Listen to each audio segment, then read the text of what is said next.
Hello tout le monde et bienvenue dans un nouvel épisode de Papote et Popote. Aujourd'hui on se retrouve en pleine tempête, c'est pour ça que je suis toute décoiffée et on va rejoindre mon invitée qui est une abonnée Instagram qui s'appelle Alison et qui est aujourd'hui en formation à Paris parce qu'elle n'est pas parisienne de base, donc le resto a été choisi en fonction de son lieu de formation et on va donc tester Jolia. Et donc pour rappel, moi c'est Caroline, je fais des interviews d'invités tous les dimanches sur ma chaîne YouTube où on teste un resto et on papote comportement alimentaire, histoire avec l'alimentation, goût alimentaire et plus si affinité. Et je cherche actuellement des invités, donc si ça vous intéresse, n'hésitez pas à me contacter sur Instagram Appétit Libre ou en commentaire de cette vidéo, je me ferai un plaisir de vous recevoir. Et normalement, c'est vous qui choisissez le restaurant. Allez, on va rejoindre mon invité tout de suite.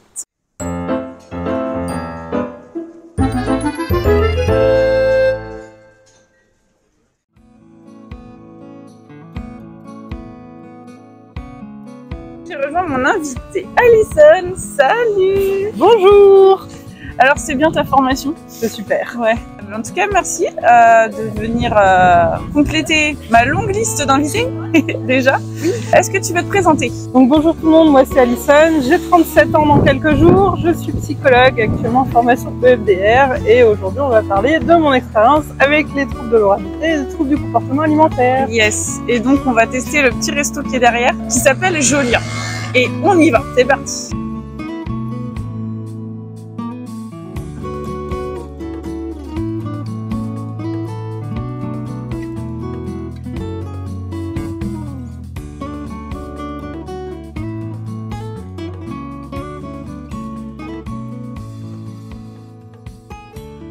Donc le concept c'est la cuisine orientale, si j'ai bien compris. Ouais. Pour info, je te demande pas la traditionnelle question pourquoi tu as choisi ce resto, puisqu'en fait c'est moi qui ai choisi en fonction de ton lieu de formation. Et je crois qu'on est à même pas 50 mètres. Oui, on est vraiment juste à côté. 50 mètres de ton lieu de formation. Et franchement ce resto, bon, on n'a pas goûté encore, mais le cadre est topissime. Il y a un super bar. C'est magnifique et je pense que c'est très bon aussi. Ça a l'air très tentant. Alors attends, il y a des plats à partager et des plats. Tu veux prendre... Toi, t'aimes pas partager, je crois. Si, moi j'aime bien partager. Bien partager. Tu connais mes difficultés. Je sais pas ce que tu peux pas manger en fait. Alors, je ne mange pas de viande, de poisson, de champignons. Là, je vois qu'il y a des betteraves, je n'aime pas ça. Chou de Bruxelles, t'aimes bien? Oui, oui, j'aime bien. Tchatchouka d'automne. La tchatchouka d'automne, elle a l'air trop bien. Mais après, je sais pas si c'est à partager. C'est pas dans les trucs à partager. Là, dessert café au mezze. La brioche maison, là, elle a l'air pas mal, mais c'est... C'est où? Ouais, parce que sinon, t'as mezze, plat, dessert, café. Mais alors ça, là, on n'aura pas le temps. Voilà. Non seulement on n'aura pas le temps, mais en plus, je m'endors. Tu vas t'endormir pendant la formation. Oui, il y a ça qui me tente bien. Du coup, c'est pas à partager, mais... Ouais, bah, c'est ce que je voulais prendre aussi. Parce que sinon, on pouvait faire un assortiment de prendre le malka bread, là. Enfin, sauf si ça te dit rien. Ouais, si, ça a l'air bon. Plus des betteraves, plus après il y a les choux de Bruxelles ou les haricots verts. Si on prend deux trucs à partager plus un machin comme ça peut être pas mal. Ça peut être intéressant, ouais. Après, du coup, plutôt les choux que les betteraves pour moi. Ah oui, c'est vrai, t'aimes pas les betteraves. Ouais. En fait, on peut pas prendre le chachouka, j'ai l'impression. Et si on leur demande? À partager. Ouais. Et on prend du coup le chou de Bruxelles et la chachouka plus le truc malka bread. Ça peut être intéressant. Et tout ça à partager. Très bon choix de resto en tout cas. Ah bah ça me fait plaisir. Ouais, en fait, j'ai regardé Google Maps pour savoir où t'étais. Et puis j'ai vu qu'il y avait ça à côté et j'en avais entendu parler sur Instagram. Il y a plein de restos aux alentours parce qu'ils nous donnent la liste avec le QR code. Mais c'est vrai que celui-là, je ne connaissais pas. Là, tu leur diras de la rajouter. Il y est peut-être, c'est peut-être moi qui n'ai pas fait attention. Parce qu'ils nous font une carte vraiment des alentours. Je suis même allée hyper loin par là-bas pour manger. Il y a de quoi pour tout le monde justement. C'est même classé, enfin s'ils l'ont remis comme ça, c'est classé par type de cuisine. Ah ouais, ils sont sympas, ils vous mâchent le travail. Oui. Première question, Alison. Tu te définis comme étant une mangeuse, un adjectif. Tu peux faire joker hein, si tu veux. Comme une mangeuse actuellement. En recherche, on va dire. En recherche de quoi? Je suis pas stable au niveau de mon alimentation. Je suis pas encore intuitive. Là, je étais un jour peut-être étant bébé, mais ça date trop. L'alimentation, ça a toujours été compliqué. Ton histoire avec l'alimentation, elle est très longue et très compliquée, d'après ce que j'ai compris. Oui, si étant enfant, vraiment toute petite, petite, d'après ce que mes parents m'ont dit, parce que je me souviens pas étant bébé, je mangeais de tout. Je mélangeais tout dans mon verre avec de l'eau et j'étais vraiment toute petite.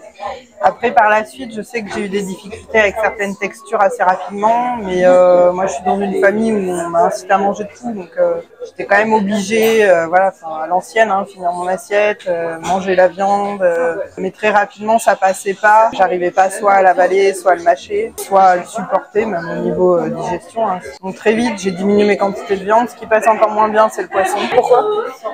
Je sais pas. Texture, goût, odeur, arête. Tous les poissons? Ah ouais. Même le pané, le carré pané. Je mangeais la panure surtout. Alors j'arrivais à le manger, il n'y a pas d'arête, que c'est fait pour qu'au niveau texture c'est assez homogène, c'est pas transcendant. Donc c'est vrai que c'est quelque chose que je mangeais quand même assez régulièrement chez mes grands-parents. Tu te forçais alors? Non, ça passait en fait, c'était neutre, c'était pas un plaisir par la panure.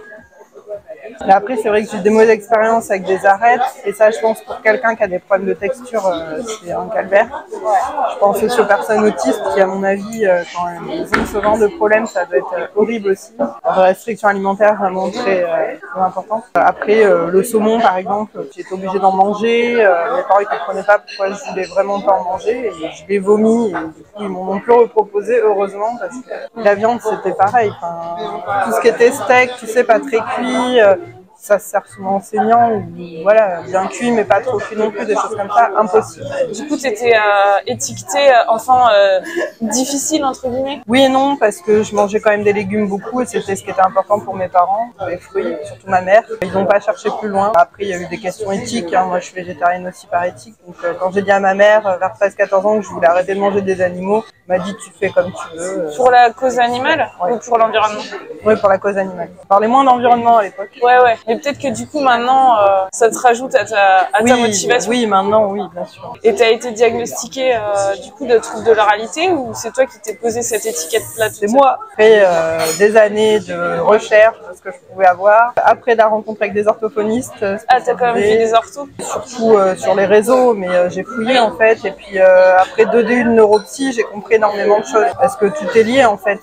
Moi, les DU que j'ai fait, certains étaient uniquement constitués d'orthophonistes ou presque. Enfin, il y avait très peu de neuropsychologues finalement. Parce qu'en libéral, les neuropsys sont pas remboursés. Hein. Ils ont moins intérêt à faire certaines formations, on va dire. Donc en rencontrant des orthophonistes, j'ai compris quand même énormément de choses sur ce qu'étaient les troubles de l'oralité. J'ai pu en entendre parler et ça a fait tilt. En quelle année ça? Mes DU, ça date de avant le confinement, donc c'était 2018-2019. Ah ouais, donc en fait, t'as pris conscience de toute ton histoire enfantine, en fait, hyper tard, en fait. Oui, très très tard. Ouais. Parce que avant ça, tu te pensais quoi de ton alimentation? Enfin, tu disais que c'était quoi tes problèmes? Que t'étais juste chiante ou... Non, je sais pas. Non, mais je savais pas pourquoi en fait. J'ai jamais compris pourquoi et ça a toujours été un questionnement.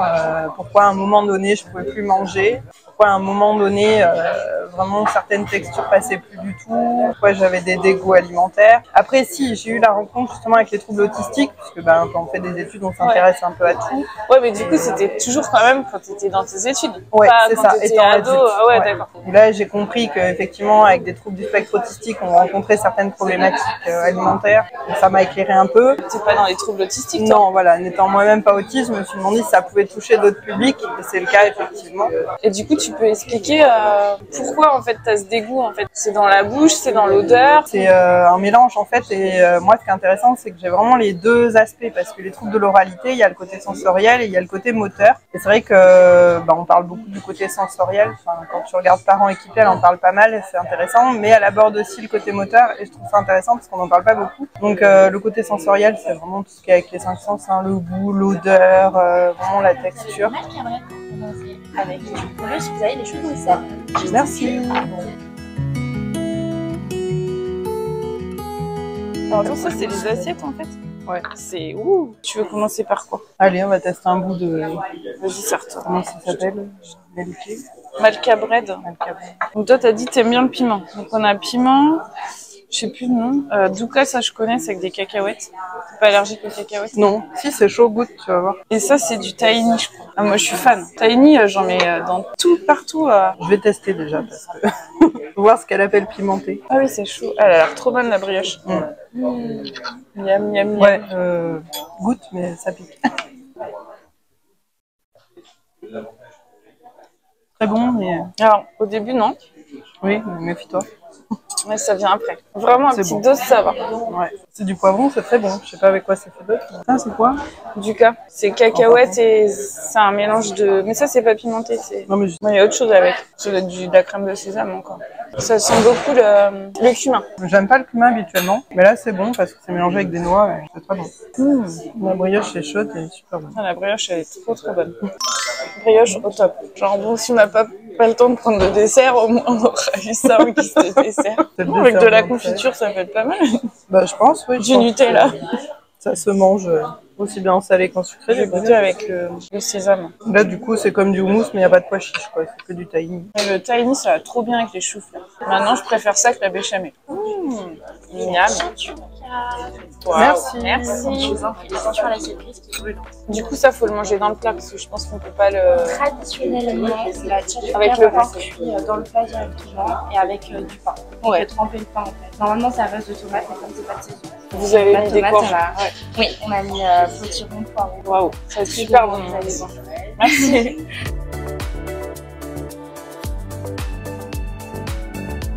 Pour justement expliquer aux gens qui ne connaissent pas. D'ailleurs, je voulais rappeler que j'avais reçu une autre personne qui a des troubles de l'oralité qui s'appelait Marie et qui avait surtout parlé du côté sensoriel, je pense. Et je trouve que le côté sensoriel, je pense que pour quelqu'un qui en souffre pas, on arrive à s'imaginer à peu près. Mais le côté moteur, pas trop en fait. Je pense que ça parle pas aux Ça gens. veut dire quoi en fait? Tu as des difficultés motrices en fait. Donc effectivement, les difficultés sensorielles, ça touche les 5 sens et je pense que tout le monde peut s'y représenter. De pas aimer une odeur, un goût, ça arrive. Ouais, ça dégoûte quoi. Par contre, le côté moteur, il est vraiment, c'est le fait d'effectuer le geste. Moi, mon hypothèse, après, à voir si les orthophonistes confirment, mais je suis aussi dyspraxique, donc je pense que tout est lié. C'est vraiment la mélodie du geste, comme on dit pour la dyspraxie, qui était problématique. Donc vers 11 ans à peu près, je pouvais plus avaler. J'arrivais vraiment plus à m'alimenter parce que le fait de mâcher était très lent, très laborieux, et le fait d'avaler était quasiment impossible. Du coup, j'étais sous-alimentée. Un repas me prenait des heures. Parce que ça te faisait mal ou non? J'arrivais pas à effectuer le mouvement. Alors que tu y arrivais ça avant? me fatiguait. Oui, mais c'est développemental. Tu penses qu'il y a eu un choc psychologique ou quelque chose? Aucun. T'as fait une fausse route et après ça t'a... Même pas. Même pas?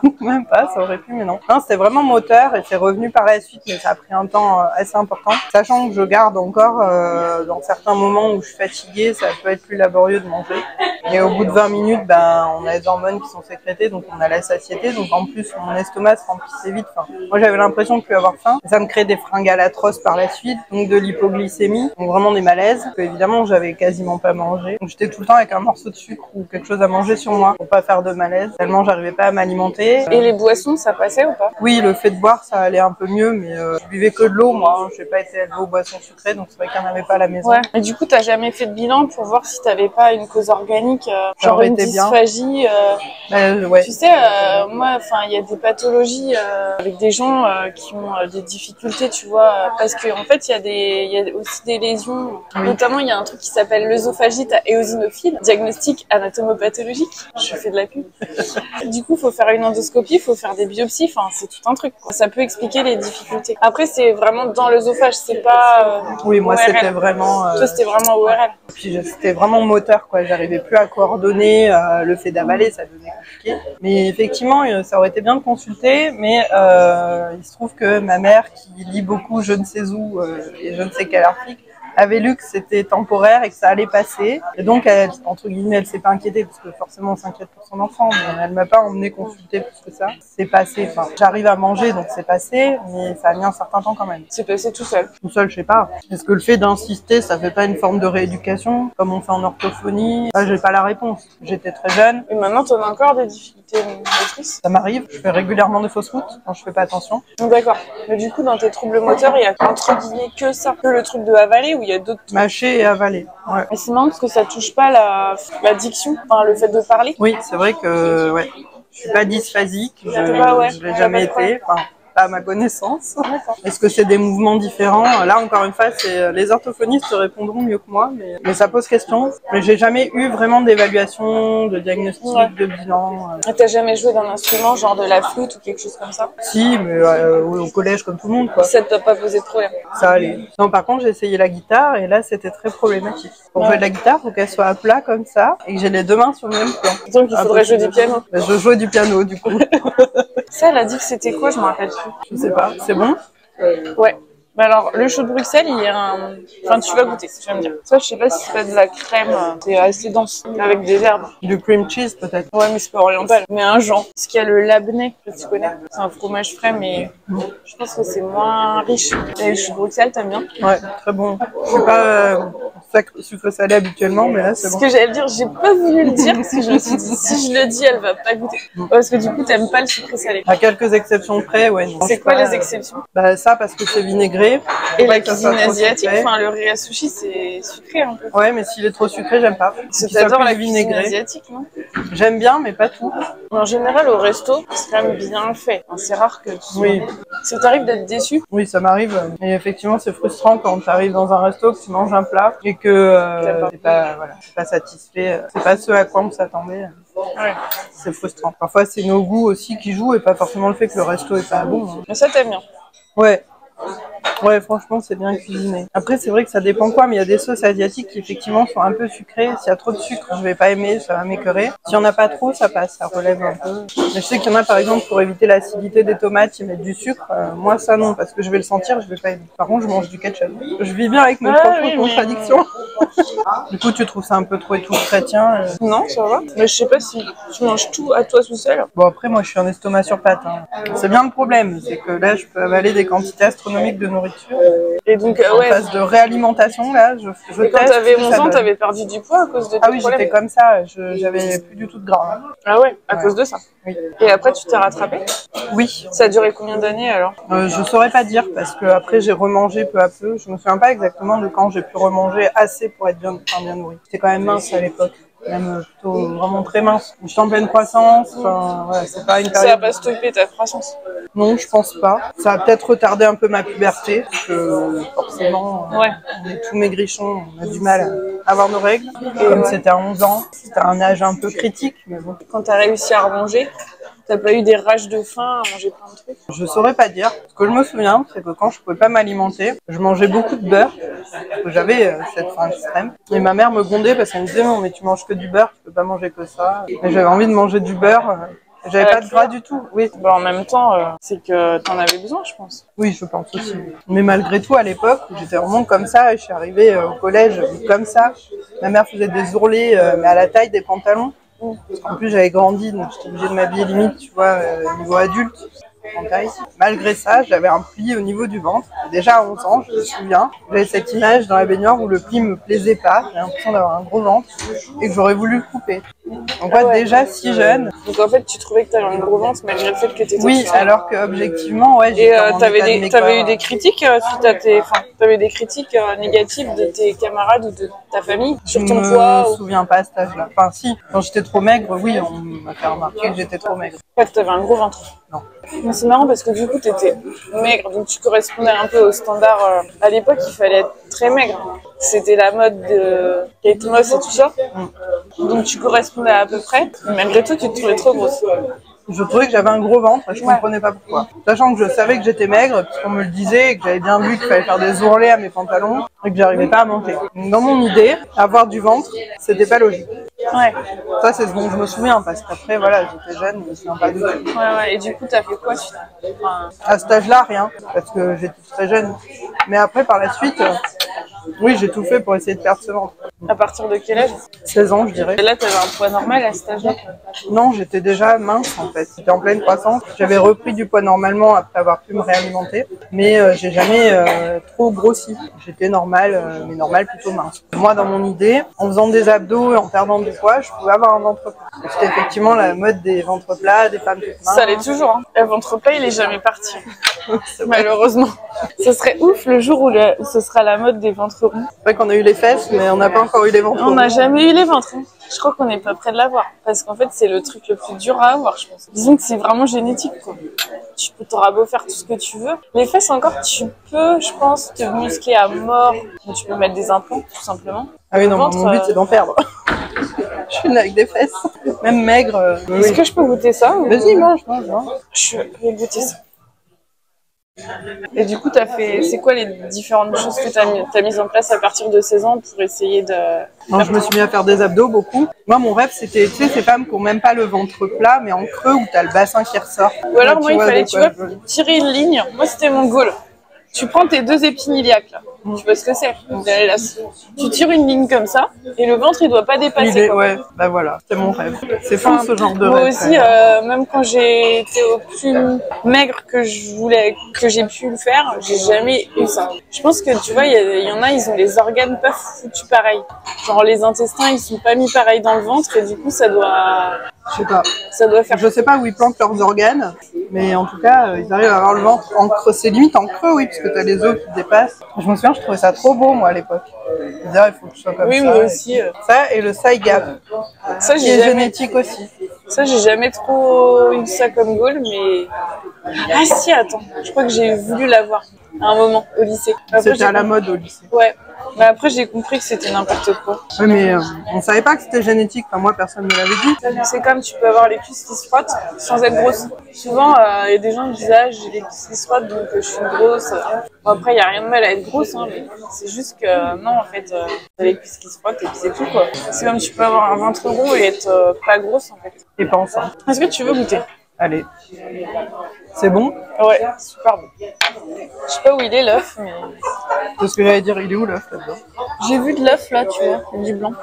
Là, c'est super bon. Tu vas dire que je suis vraiment chiante, mais l'œuf pas assez cuit au niveau du blanc. Ah ouais, t'aimes pas. Mais je trouve qu'il est assez bien mélangé. Non, t'es pas chiante, je comprends. Et j'ai vraiment plein de trucs comme ça où ça va me...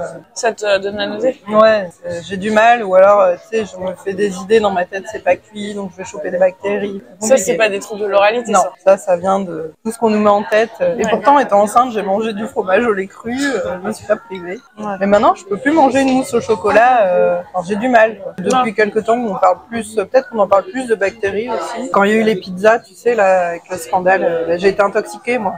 Ah ouais? Oui, mon médecin a cru que j'avais eu le Covid, donc il m'a envoyé me faire tester. En fait, j'étais malade, vraiment hyper malade, et c'était pas le Covid. C'est l'épisode de Tony, c'est ça? Oui. T'en avais mangé? Oui. Donc ça aide pas à faire confiance à la nourriture. Bah ouais. Heureusement que t'étais pas enceinte. C'était quoi la bactérie? C'était l'Listeria, non? Je sais plus. Comme il y a eu ça, les histoires de, tu sais, de lait artificiel contaminé, tout ça. Je me dis, voilà, on peut pas faire confiance à l'industrie. C'est des bébés et c'est quand même contaminé de bactéries. Après, c'est quand même rare à l'échelon de tout ce qui est produit, quoi. Oui, mais quand c'est ton bébé, pas eu de chance.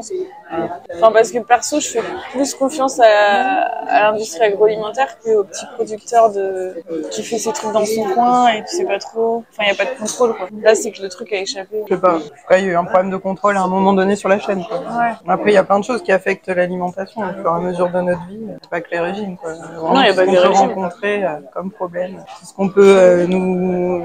Moi, ça marche bien, ça, de me faire peur. Du coup, tu manges plus de pizza Buitoni depuis ce temps-là? Je prends d'autres marques. Mais j'ai dû en manger une peut-être depuis, je sais pas. Mais je fais bien cuire. De toute façon, c'est ce qui est conseillé de faire bien cuire. Pour revenir à ton histoire perso, du coup, à 16 ans, tu t'es mis à faire plein d'abdos. T'as essayé de diminuer ce que tu mangeais? Ouais, c'était vers 16-17 ans. Je me suis mis à beaucoup moins manger. Ma sœur, à l'époque, était ado aussi. Elle a passé une période, alors je sais pas pourquoi, elle a peut-être eu des troubles de l'oralité aussi, je n'en sais rien. Mais en tout cas, elle a passé une période où elle arrivait pas à manger beaucoup. Donc elle semblait pas avoir de difficulté, elle, à mâcher ou à avaler, mais manger de très petites quantités de nourriture. Ça lui suffisait, elle avait pas faim. Et donc elle a perdu beaucoup de poids, évidemment. En plus, elle est en pleine croissance. Donc moi, mon goal, à ce moment-là, c'était de manger moins que ma sœur. Je mangeais déjà 3 fois moins. Donc j'étais évidemment hyper affamée, mais ça a marché, j'ai perdu beaucoup de poids. En plus, j'étais valorisée pour ma perte de poids, alors que j'étais déjà pas spécialement grosse, même plutôt mince. Mais bon, pour l'époque, on m'aurait dit normal, parce qu'à notre époque, on était fan des gens ultra minces. Ouais. Du coup, j'ai beaucoup perdu de poids, et après, je me suis retrouvée à un moment donné à manger une pomme par jour, et c'était tout. C'était de l'anorexie, quoi. Ouais. L'anorexie mentale. Là, c'était vraiment dans le but de perdre du poids. Ouais. Et tes parents, ils ont fait quoi? Ce qu'ils ont pu. Ma mère n'est pas allée à l'affrontement, parce qu'en plus, à l'époque, on était encore un peu dans des trucs psychanalytiques, où l'anorexie, tu sais, c'est un conflit avec la mère, etc. Ouais. Attends, tu dis à l'époque, mais il y a encore plein de gens qui croient à ça. Ouais, je sais. Mais on en parle plus de l'anorexie et moins sous un genre psychanalytique. Alors que vraiment à l'époque, c'était bon, bah voilà, il y a un conflit avec la mère, ou c'est la mère qui est trop directive et envahissante, et donc elle a pris du recul. Je n'ai pas vu de médecin non plus. Et encore une fois, la maigreur était hyper valorisée à l'époque. Donc personne s'est inquiété finalement. On s'inquiétait que quand vraiment t'atteignais des IMC catastrophiques, 15, 14. Oui, ou quand tu avais des symptômes physiques qui mettaient ta vie en danger, ou des malaises. Et finalement, moi, ça se voyait pas Vous avez des problèmes d'hypoglycémie, quand personne voit rien et que tout le monde essaye d'être mince et que tout le monde valorise la maigreur, ça passe un peu inaperçu. J'ai mis des trucs dans mon verre, c'est pas possible. Je vais faire comme toi quand t'étais petite. Mélanger tout dans de l'eau. Délicieux. Alors je ne le fais plus, mais bon. Moi je le fais du coup, ça m'a donné des idées. Et alors comment tu t'es sortie de cette phase d'anorexie? À l'époque, mon grand-père était encore en vie. J'ai atteint, je crois, 56,5 kg pour 1m75. Et donc il m'a dit que j'étais trop maigre et que c'était horrible et que je pouvais pas continuer comme ça. Et ça m'a fait un déclic. Du coup, j'ai repris un peu l'alimentation. Heureusement qu'il était là. Comme ça, sans te faire aider. Non. Ça a été dur? Oui. Ah oui, parce que je voulais toujours être mince et je luttais. Et puis bon, t'as la faim extrême qui arrive à ces moments-là. Et donc, forcément, t'as tendance à surmanger. Si tu veux, je te prends l'œuf qui coule. J'ai goûté le jaune, du coup, c'était Il y en a deux, je pense. Il y en a un deuxième. Bah, merci ton grand-père alors. Oui. Et comme ça, après, tu t'en es pas sorti complètement. Non, je m'en suis jamais sortie, mais au moins j'ai survécu, quoi. Ouais. Et après, tu luttes toute ta vie contre un TCA, en fait. Voilà, c'est ça. Je pense que quand on arrête de manger, évidemment, la survie est en jeu, ce qui n'a pas été le cas pour moi, puisque pour le coup, j'ai remangé. Mais les troubles du comportement alimentaire n'ont pas disparu par enchantement. Et ta phase d'anorexie, elle a duré combien de temps? Je sais pas, parce que j'alterne entre des moments d'anorexie et des moments d'hyperphagie. Là, je suis toujours plus ou moins dedans. Oui, non, mais quand t'avais 16 ans, avant que ton grand-père il dise stop. Je devais avoir 17 ans et demi, donc tu vois, il s'est écoulé quand même un certain laps de temps. 1 an et demi. Bon, maintenant, t'alternes entre anorexie et hyperphagie. Ouais.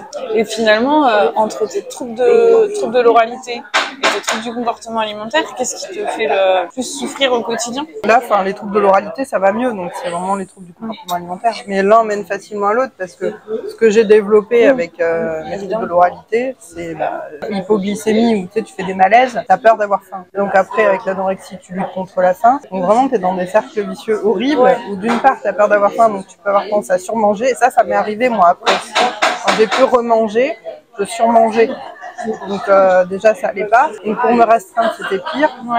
Donc d'une part j'appréhende de manquer de nourriture ou d'avoir faim, mais d'autre part j'appréhende de trop manger. Et pour se réguler c'est quasiment impossible. Et pour avoir une alimentation intuitive, quand tu sais pas te réguler parce que tes signaux sont foireux depuis des années, t'es pas obligé d'avoir une alimentation intuitive. Non mais le but c'est de stabiliser tout en fait. Oui. Après tu peux te dire, vu que je fais des hypos facilement, j'essaie d'avoir des repas toutes les 3-4 heures en mangeant une certaine quantité qui te permet de tenir, et ça peut être ça peut être ça ton intuition.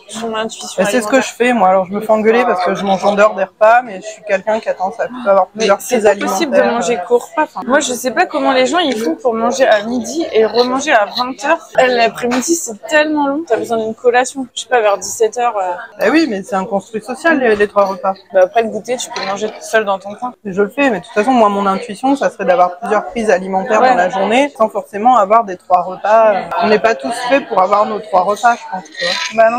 Et puis il y a cette idée que quand t'es enfant t'as un goûter, genre tu reviens de l'école vers 16h30, 17h t'as un goûter, et quand t'es adulte non, parce que t'es censé pouvoir tenir. Mais c'est quoi tenir si t'as faim et que... Ouais, non mais ça, c'est surtout les mecs qui se passent de goûter, mais je sais pas, il y a beaucoup de femmes maintenant qui prennent des goûters. On en parle plus de dire qu'il y a besoin de collation. Oui, parce que quand tu fais des plans alimentaires, ton diététicien te donne des collations. Donc comme c'est inscrit dans le plan, voilà, ça a moins ce côté interdiction. Bon, alors finalement, ça passe le jaune et le blanc. Le blanc moins. Bon là c'est mélangé. Donc... En fait, je trouve qu'on sent pas trop le goût du légume. Enfin, on le sent, mais c'est assez doux par rapport à une chouchouka à la tomate où t'as des poivrons, des oignons, des... Ouais, c'est une chouchouka de saison. Ouais, mais je vois ce que tu veux dire, parce que aussi si t'as un trouble de l'oralité qui fait que du coup tu manges moins et que tu perds du poids. Aussi, je pense que la voix de l'anorexie, elle peut être contente et ça entretient le truc. Ouais, à l'époque, j'avais pas forcément de voix de l'anorexie. Oui, non, mais après. Quand t'as 11 ans, tu réalises pas tout, mais après, oui, t'as cette petite voix qui te gratifie dès que t'as pas mangé. Et là, tu dois tenir jusqu'à 18h. Vous avez une pause? Oui, on a une pause, ouais, et en plus, le goûter est fourni. Ah, c'est vrai? Mais oui, même le matin, il y a le café, les viennoiseries. Ah, ça va. Tu n'encourages pas nos troubles de l'oralité et des TCA, ils sont pas encouragés. Ça va. Bah oui, c'est bien. Heureusement. T'es pas obligé de surmanger en disant je vais pas tenir jusqu'à 18h. Ça, j'essaye de plus le faire parce que ça m'embête. Ça marche pas. Ça fait mal au ventre. Et ça marche pas. En plus, oui, tu peux quand même avoir faim après. En fait, moi, j'ai l'impression que peu importe la quantité que je mange à un instant T, il y aura toujours un moment, genre 4-5 heures après, même à Noël, hein. Peut-être pas au repas, mais même les gros repas, genre max 6 heures après, peu importe. 6 heures après, pardon, ça t'as digéré. Ouais, voilà. 5-6 heures max. Donc en fait, je trouve que ça sert à rien d'anticiper en disant je vais manger beaucoup. Parce qu'au final, ta faim, elle va quand même se réveiller. Après, le but, c'était pas tant d'éviter la faim. Le but, c'était d'éviter les malaises à l'origine. Enfin, en plus de ça, j'avais de l'anxiété à un haut niveau, donc voilà, ça rajoute une couche, mais j'avais peur de tomber dans les pommes parce que ma mère, elle faisait de l'hypoglycémie, donc pour d'autres raisons, elle était sous-alimentée pour d'autres raisons, et elle tombait dans les pommes. Donc elle m'avait raconté, et moi, c'était ma grande angoisse, et je faisais des malaises où j'étais limite, forcément, parce que j'étais sous-alimentée. Tu prenais ta glycémie? Non, mais quand t'es à 2 doigts de tomber dans les pommes et que t'as rien mangé de la journée, parce que t'as pas réussi à manger, oui, généralement, oui, c'était la hantise, moi, de tomber dans les pommes, qu'on me retrouve dans la cour comme ça, ou que personne me trouve parce que c'était en interclasse. Donc forcément, j'avais tendance après, quand j'ai pu remanger, à surmanger pour éviter ça. Et après, je suis devenue phobique de la sensation de faim et je la supporte encore très très mal aujourd'hui. Si j'ai faim, c'est une petite faim, ça passe. Et si c'est une grande faim, ça devient catastrophique, ça crée des angoisses. Donc tout ça, c'est assez compliqué. Je pense que l'alimentation intuitive, pour quelqu'un comme moi, ça va être délicat. Ouais, mais parce que l'alimentation intuitive, c'est pas manger quand t'as faim et arrêter de manger. C'est justement trouver l'alimentation qui te convient à toi. Vous déciderez autre chose en salé? Non, salé, on est bien. Ouais. C'est super bon. C'est hyper bon. Tu veux passer au dessert ou tu veux finir le... Je vais prendre ça, t'en veux pas? Ouais, on peut partager. On va couper en deux parce que moi, elle est... Je vais la couper comme ça te va? Oui, très bien. Oui, tu disais, c'est trouver l'alimentation qui me ouais, voilà. J'ai pas encore forcément trouvé... Et je pense que si tu peux pas te baser sur tes signaux de faim et de satiété, tu peux te baser sur d'autres choses. Je pense que l'alimentation intuitive, elle souffre un peu de ça. Je peux finir ça ou t'en veux? Oui, vas-y. Elle souffre un peu de cette image de je dois manger quand j'ai faim. Quand j'ai faim. Ouais, voilà. Mais ce qui squeeze complètement la faim émotionnelle. Oui, voilà. Mais bon, moi j'ai fait la formation d'Hugo avec le docteur Axel Dorfer, et donc là-dessus je suis bien formée. Donc je sais qu'une faim émotionnelle, c'est aussi un moment où il faut manger. Après, lui, il dit qu'il faut pas dépasser un certain nombre de faims émotionnelles, etc., puisqu'on rentre du coup dans un trouble du comportement alimentaire. Mais je pense que là, faut pas être rigide sur le nombre, parce que sinon on est à nouveau à l'inverse, niveau restriction cognitive. Bah oui, voilà, parce qu'après tu te culpabilises. Ouais, mais c'est un jeu d'équilibriste. Hein. Donc là, je suis en test, je mange, j'écoute tous mes signaux, aussi bien physiques que somatiques. Donc j'ai regrossi. Comme je t'avais dit, j'avais repris pas mal de poids parce que j'avais fait un régime plus du sport intensivement, non, mais 4 fois par semaine. Donc là, j'ai quasiment tout repris. Paradoxalement, j'ai un petit peu reperdu. Bon, je me pèse plus parce que la balance est cassée, mais je vois aux vêtements. Donc ça doit se stabiliser, mais mon poids d'équilibre va pas être un poids qui me plaît, quoi. Ouais. On doute bien. Ça va être compliqué au niveau esthétique. Et surtout, le deuxième problème que j'ai, c'est que là, ça se stabilise, donc ça semblerait être mon poids d'équilibre. Mais au niveau psychique, je suis bien, enfin, je suis mieux. Faut pas que je me regarde trop dans le miroir. Après, au niveau douleur de ma hanche, ça va pas du tout. Je peine à marcher. Là, je souffre atrocement depuis hier. C'est quoi ton problème à la hanche? J'ai une dysplasie de la hanche. Ah oui, c'est ça. Avec ostéotomie du bassin. Du coup, en plus, j'ai une bascule du bassin assez importante. Donc, j'ai mal à droite dès que je marche un peu ou je reste debout, alors que je suis pas au niveau cardio. Mais tu penses que si t'avais moins de poids, ça irait mieux? Mais je le sens, j'ai la comparaison de quand j'avais 20 kilos de moins. C'est sûr que ça lié à ça. Ouais. Il n'y a pas un facteur de confusion qui vient... Non, parce que à plusieurs reprises, en fait, j'ai fait le yo-yo pas mal à plusieurs reprises. Après, il y a l'âge, hein, je voudrais pas dire, mais... l'âge, ouais. Et plus l'arthrose s'accentue, mais bon. Il y a l'âge... Ouais, si, j'en avais déjà, même quand j'étais opérée. T'as une formation du bassin qui est pas classique, donc ça doit gêner. Il n'y a pas d'âge pour l'arthrose. Non, il n'y a pas d'âge. Bon, je pense qu'il y a plein de personnes qui ont ce genre d'interrogation. J'espère que ça pourra les éclairer un peu sur pourquoi c'est pas si facile de sortir des troubles du comportement alimentaire, que ça veut être très multifactoriel, que la santé physique peut rentrer en jeu. Et même si, voilà, parce que souvent les gens disent je veux perdre du poids pour ma santé. Oui, mais souvent il y a derrière la grossophobie. Mais pour le coup, ça peut vraiment être le cas quand il y a des douleurs ou des pathologies associées, quelles qu'elles soient. Moi, tu sais que j'ai super peur du diabète. Perdre du poids, ok, tu peux perdre du poids pour ta santé physique, mais si au final tu détériores ta santé mentale, Ouais, c'est bien le problème. qu'est-ce qui va t'emmener dans la vie jusqu'à la fin de tes jours? C'est ta santé physique ou ta santé mentale? Les deux. Bah ouais, mais je pense que sans la santé mentale, t'as rien. La meilleure santé physique de la Terre, si t'as pas une bonne santé mentale, le moindre truc, ça va te faire briller en fait. Et puis en plus de ça, c'est que perdre du poids de façon intentionnelle, ça ne tient pas en fait. Ça tient pas sur le long terme. Donc tu vas pouvoir maintenir un poids en dessous de ton poids d'équilibre quelques temps, et au final tu finiras toujours par le reprendre. Après, il y a des gens qui reprennent pas sur de très longues périodes. Oui, Pour le coup, mais est-ce qu'ils ont une bonne santé mentale? Je ne sais pas. Et est-ce que finalement, ils sont pas encore dans la fourchette de leur poids d'équilibre? Parce que t'as des gens qui perdent du poids, mais ils sont pas en dessous de leur poids d'équilibre. En fait, Oui. ils restent dans une alimentation assez intuitive. En fait, c'est possible de tenir. Moi, je pense que ceux qui tiennent sur le long terme, soit ils ont des TCA et qui le disent pas, soit en fait, ils sont pas tant que ça en dessous de leur poids d'équilibre. Ils sont dans leur fourchette en fait. Et peut-être qu'avant, ils étaient justement au-dessus en fait. Peut-être que du fait d'un trouble du comportement alimentaire qui est hyperphagie, ils étaient au-dessus. Ils étaient au-dessus et en Et en perdant du poids, traitant, ils font partie de ceux qui perdent. ouais. Et ils sont pas dans des grosses restrictions en fait. Ils arrivent à bien vivre. Oui, c'est ça. Il y a des gens qui, en soignant leur santé mentale, en arrivent à perdre du poids, ce qui est bien pour eux, puisque du coup, c'est valorisé par la société. Mais ceux qui sont dans le cas inverse, c'est plus difficile, moins valorisé. Ça veut dire j'ai une meilleure santé. Les gens vont dire ouais non, là t'as grossi, Bah ouais, c'est triste. t'as pris du ventre. Mon père s'est fait attention, tu vas pas finir comme moi parce qu'il est diabétique, donc il a peur. Enfin, ça se comprend quoi. Il a lui-même perdu pas mal de poids sans faire de. Enfin, le but c'était pas de perdre du poids, c'était obligé de suivre un régime adapté à son diabète. Hein. Je sais pas si on a le temps pour un dessert. Il est 2h10. Short. T'as encore faim?